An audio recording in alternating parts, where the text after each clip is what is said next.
उस बच्चे ने कहा, खंजर से उड़ा दो चाहे मेरी बोटी बोटी को, दूंगा नहीं चोटी को मैं, दूंगा नहीं चोटी को। और उसकी गर्दन उड़ा दी गई, इसलिए हम हिंदू हैं। क्यों है?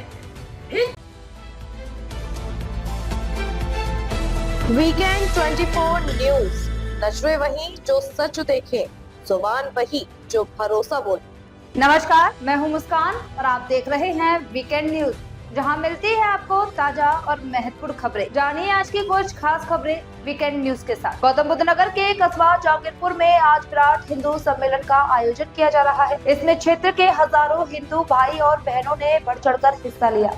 प्रोग्राम की अध्यक्षता कस्बा जहांगीरपुर के गणमान्य लोगों ने किया। ग्राउंड जीरो से पूरी रिपोर्ट देखे हमारे संवाददाता ठाकुर पसंद के साथ। तो सम्मेलन मनाने का उद्देश्य ये है कि आज हिंदुओं पे जो संकट है वो सबसे बड़ा संकट है लव जिहाद और धर्म परिवर्तन। इतनी धर्म परिवर्तन की आंधी चल रही है और लव जिहाद को जो जिस स्तर पे हो रहा है आप विचार भी नहीं कर सकते। अभी ये घटना मैं पढ़ रही थी, परसों की घटना है। एक लड़की गांव में रहती है, प्राइवेट स्कूल में पढ़ाती है और उसके पास में मजदूरी करने वाला रहमान 2 साल से उसके साथ था। हमारा हिंदू समाज इसलिए जीवित है, जब उसके भाई को पता लगा तो वो लड़की भी गायब हो गई और वो लड़का भी गायब हो गया।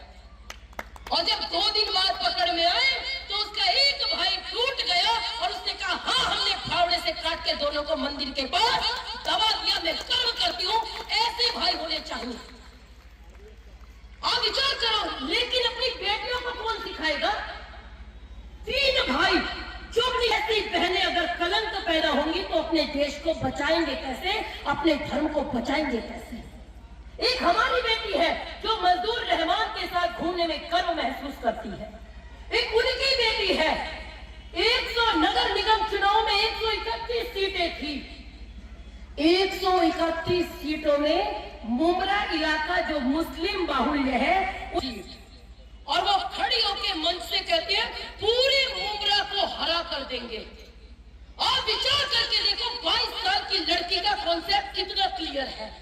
हमारी बेटियों को तो पता ही नहीं होता, एक जॉब मिल जाए जीवन सेट है, बस यही तो उद्देश्य रह गया हमारा। आप विचार करो, जिनका चक्रवर्ती साम्राज्य रहा हो, जो हिंदू समाज पूरी दुनिया पे राज करता हो, हमारे महाभारत के युद्ध में पूरी दुनिया के लोग लड़ने आए, आज वो हिंदू समाज का एक देश भी नहीं है। क्यों? क्योंकि उनकी लड़की 22 साल की जीत के कहती है पूरे मुमरा को हरा कर देंगे। कैसे हराया? ये वो 22 साल की लड़की बोल रही है, हम अल्लाह के सिवा किसी से नहीं डरते, हम किसी के सामने सर नहीं झुकाते। मेरी बहन, पहले तुम्हारे जो बाप थे ना, शेख जो तुम्हारा बाप है, वो पहले एनसीपी के नेताओं के चरण चुम्बन करता था। तुम अल्लाह की लड़की, वो कहती है मैंने किसी के बाप से नहीं डरते। और उसके पिता एनसीपी से अपनी बेटी के लिए टिकट मांग रहे थे, जब नहीं मिला तो लगभग 1000 साल तुमने शासन किया, उसके बाद भी आज हम हिंदू हैं तो अपने पे गर्व कीजिए। मुझे याद आती है अटल जी की वो पंक्तियां, हिंदू तन मन हिंदू जीवन, रग रग हिंदू मेरा परिचय। मैं कहती हूँ अगर जातिवाद छोड़ दे तो इन 2 कौड़ी के लोगों के औकात नहीं जो मुट्ठी भर हमारे सर पे नाचे। हिंदू तन मन हिंदू जीवन, रग रग हिंदू मेरा परिचय। मैं वीर पुत्र मेरी जननी के जगती में जोहर अपार। अकबर के पुत्रों से पूछो, क्या याद उन्हें मीना बाजार, क्या याद उन्हें चित्तौड़ दुर्ग में चलने वाली आग प्रखर, जब हाय सहस्रों माताएं तिल तिल जलकर हो गई अमर, वह कभी न बुझने वाली आग हृदय में उसे समाये हूँ, कभी अचानक फूट पड़े विप्लव लेकर तो क्या विस्मय। हिंदू तन मन हिंदू जीवन, रग रग हिंदू मेरा परिचय। होकर स्वतंत्र मैंने कब चाहा, होकर स्वतंत्र मैंने कब चाहा, कर लूं मैं जग को गुलाम, मैंने तो सदा सिखाया करने अपने मन को गुलाम। गोपाल राम के नामों पर, गोपाल राम के नामों पर कब मैंने अत्याचार किए, गोपाल राम के नामों पर कब मैंने अत्याचार किए। दुनिया को हिंदू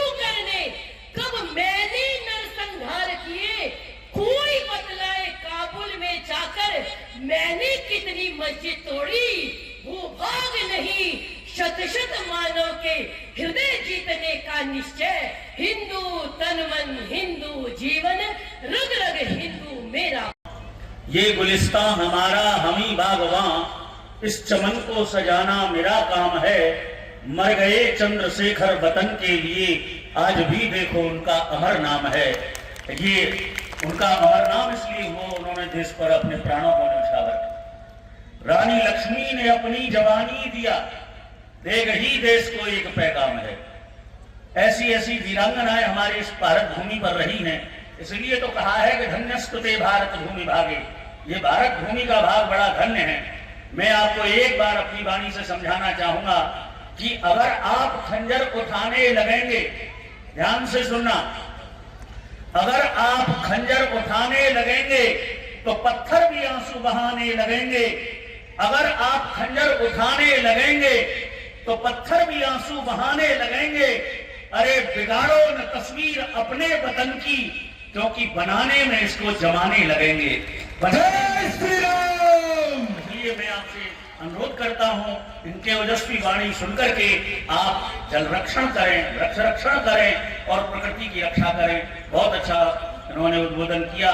मैं विभाग प्रचारक जी का बार बार साधुवाद धन्यवाद करता हूं और साथ ही आशा करता हूं कि इनके कहे हुए वाणी के वाक्यों को आप अपने हृदय में उतारेंगे और उस कार्यशैली पर चलेंगे। जय श्री राम, जय जय श्री राम, श्री राम। जितने लोग यहाँ खड़े हैं, मेरा निवेदन है कि अगर आप आगे आके बैठ जाएंगे तो ज्यादा अच्छा लगेगा।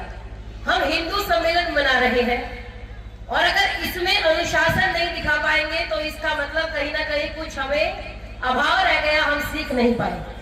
आइए आपके बीच में चर्चा रखी हूँ। व्याख्यान वेदी पर विराजमान समृद्ध मंच, यहाँ पर विराजमान सभी हिंदू सम्मेलन में एकत्रित हुए हिंदू योद्धाओं। अभी हम मंच परिवर्तन के बारे में बहुत सुंदर चर्चा सुन रहे थे और भारत वर्ष की वो रत्न गर्भा शस्य श्यामला धरती, जिसके लिए मैथिली शरण गुप्त ने कहा था, तो भवन में आर्यजन जिसकी उतारे आरती, भगवान भारत वर्ष में गूंजे हमारी भारती। वो भद्रोत भाव भाविनी भारती है भगवते, सीतापते सीतापते गीता मते गीता मते। ये वो धरती जहां पर समय समय पर अनेक महापुरुष जन्म लेते रहे। ये वो धरती जो वीरों को जन्म देती रही। अभी जनवरी मास में 23 जनवरी को नेताजी सुभाष चंद्र बोस की जयंती हम सभी ने मनाई। अभी हम सभी ने एक पर्व मनाया जिसको हम वसंत पंचमी कहते हैं। और वसंत पंचमी हम इसलिए स्मरण करते हैं क्योंकि 14 वर्ष का बालक, जिसका नाम क्या था जी? बाल हकीकत राय। देखिए कुछ लोग बोल रहे हैं बाल हकीकत राय। उसको अगर पढ़ने भेजा गया तो मदरसे में भेजा गया, क्योंकि उस समय मदरसे होते थे। आप विचार कीजिए, हम कौन थे, क्या हो गए और क्या होंगे अभी। आओ मिलकर के विचारे ये समस्याएं सभी।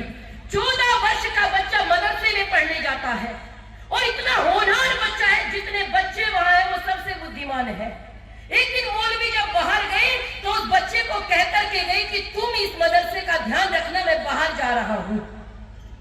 वो बच्चा जब बैठा था तो कुछ बच्चे उसके साथ शैतानी करते हैं, मां दुर्गा को गलत शब्दों का प्रयोग करते हैं।